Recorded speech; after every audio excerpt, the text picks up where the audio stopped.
So here I am. I'm Ashley. I'm with the City of Aspen. And I'm charged with giving you a little bit of history about Aspen. So you may be aware we're in the United States.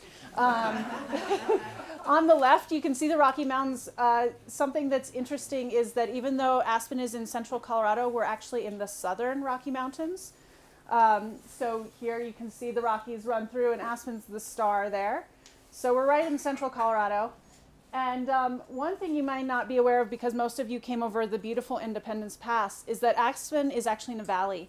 And 8 months out of the year, we have one way in and one way out, which is not Independence Pass. It's coming down from Glenwood.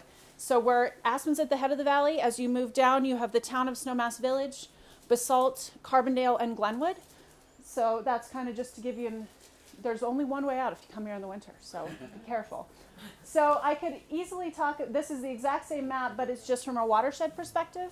Here, Aspen is at the head of the watershed, but we're still really quite aware of our relationships with our neighbors in relation to the water that we have.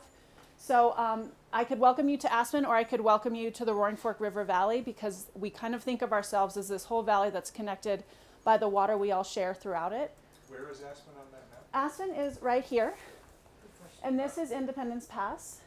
And this is as you move down the valley. You've got Snowmass, Basalt, Carbondale, Glenwood. The Roaring Fork River runs all the way down to the Colorado, which is at the top left of the screen. So very much water-centric here, which if you did come over Independence Pass, you came over the Continental Divide, which here in the US is our dividing line between where water flows to the west or water flows to the east. It's decided at the Continental Divide, except for some of the water that thinks it's coming to Aspen, thinks it's coming west, and then we actually pipe it back east under the mountains because there's more water flowing west and it's actually more needed on the eastern slope. So it's a little trick that the Continental Divide plays on the water. A little history about Aspen, where you are right now. It was originally inhabited by the Ute Indians, and then quickly after that it became a mining town. So the little town of 6,500 people that you're in today once provided 1/6 of the US silver and 1/16 of all world silver. So it's a pretty big town. We had a population between 10 to 16,000 people in this little town. It was all about the silver. If you know where Aspen Mountain is, we'll be up there today. A lot of people say the hole underneath Aspen Mountain is actually fairly hollow because there's so many mines underneath it. So watch where you step. After the mining boom crashed because of the repeal of the Sherman Silver Act, we had some quiet years in Aspen. It was mainly agriculture, but then we revamped with the introduction of skiing. During World War II, there was a camp over in Leadville, just on the other side of Independence Pass, where the 10th Mountain Division was actually training. And they come over to Aspen and use our high mountains and our winter climate as training grounds for the war. And so when they went to war and then they came back, they had loved Aspen so much that a lot of those people became the first ski pioneers in Aspen. So they were all at the war talking about, hey, how great was Aspen? Let's go back there. They came back, and we have the 10th Mountain Division to thank for the start of skiing in Aspen, along with some other famous folks. So quickly, by 1947, Aspen was already becoming quite the ski destination. With the world's longest lift, we started to have airline flights coming in here, so people were flying to ski, which was a pretty crazy idea back then. And now you can enjoy, the 10th Mountain Hut has an association of huts all around our mountains in Colorado, and you can go there summer and winter. So once skiing got started, we're not just known as a ski town. As some of you may know, we have this complete outlook on life here in Aspen, which we call the mind, body, spirit approach.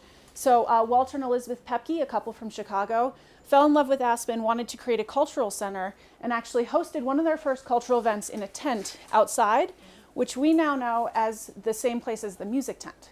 So thanks to Walter and Elizabeth, we were able to create this destination that's not just recreation, but also has a lot of cultural aspects, which is, I think, what probably attracted John to coming here and setting up AGCI. So we have a lot of great unique arts festivals and cultural festivals. And then, of course, the recreation is probably what we're most known for the tourism.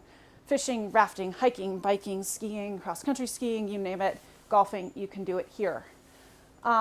But because we are so unique and we are at a high elevation, we have all these wonderful things about us, we're also very susceptible to the changing climate. So I actually work for the City of Aspen Canary initiative, thus named because Aspen is like the canary in the coal mine, where the canary tells you about how the changing climate in the mine may affect you. Aspen and other communities like Bergen can tell you about what's happening to the rest of the world as far as the climate changes. So there we are, much prettier picture than the canary in the cage in the coal mine. So why are we the canary in the coal mine? Just a few examples. Much like we were talking about with Bergen, Aspen is experiencing more frost-free days than we used to, where we have 20 more frost-free days than we did 25 years ago. Just to give you a visual of what 20 days looks like, the top picture is Aspen Mountain, where we'll be today, 10 days after the mountains close, and then you can see 20 days. All the yellow is where you can normally ski in when it's fully open. So it's a pretty big change, those 20 frost-free days, as far as the melting snow is concerned.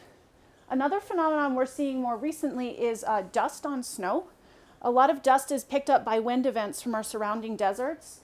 And this is, if you cut through the snow and you're looking at it sideways, you can see those red lines. When there's dust on that snow, it makes it melt a lot faster. Obviously, it's darker, it's not white.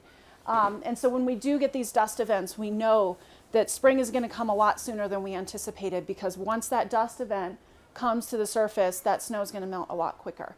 So this is a new phenomenon we're seeing. One of the other things, amount of precipitation falling as snow has decreased by 16%. So we did a snowless ski race to simulate what Aspen will look like when we are skiing without snow. We decided that wasn't going to be great for the economy. So,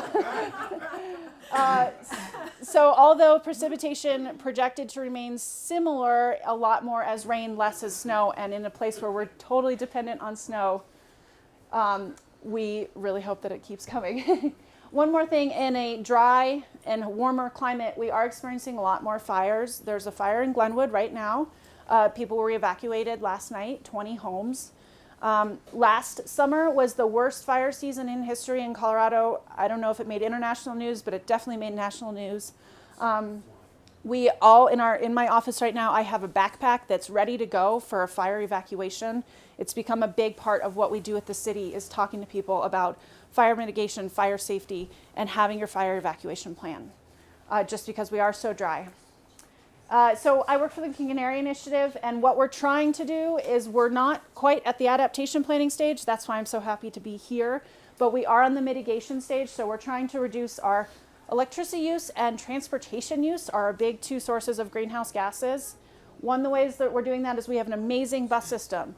We have a bus rapid transit system coming online this winter. It'll be the first bus rapid transit system that's in a rural community in the US. Even without that, they serve 70 miles of corridor. So take the bus while you're here. Velociraptor is the name of it. That's why you see all the dinosaur themes. We also have a great nonprofit called CORE. They work with our homes and businesses to reduce energy levels there. Steve mentioned last night, we have a program called REMP, where if you, renewable energy mitigation program, if you build a big house and you want to have a heated driveway or a swimming pool or a spa, you're going to use more energy than the average home, we ask that you either mitigate that at your home or that you put money into a fund. We then have that pot of money that we can give back out to the community for people who are trying to weatherize their homes, be more efficient in their buildings. So Aspen's lucky in that we have a great funding system to do some of that mitigation. Dave's going to talk today from our utility about how Aspen Electric is trying to go 100% renewable by 2015. So you'll hear a little bit more about that. And then really what our next step here is the resiliency adaptation planning here in Aspen, with help from you good folks and some other great organizations around the state. So we're looking forward to learning. 10 minutes? Yeah. Yes.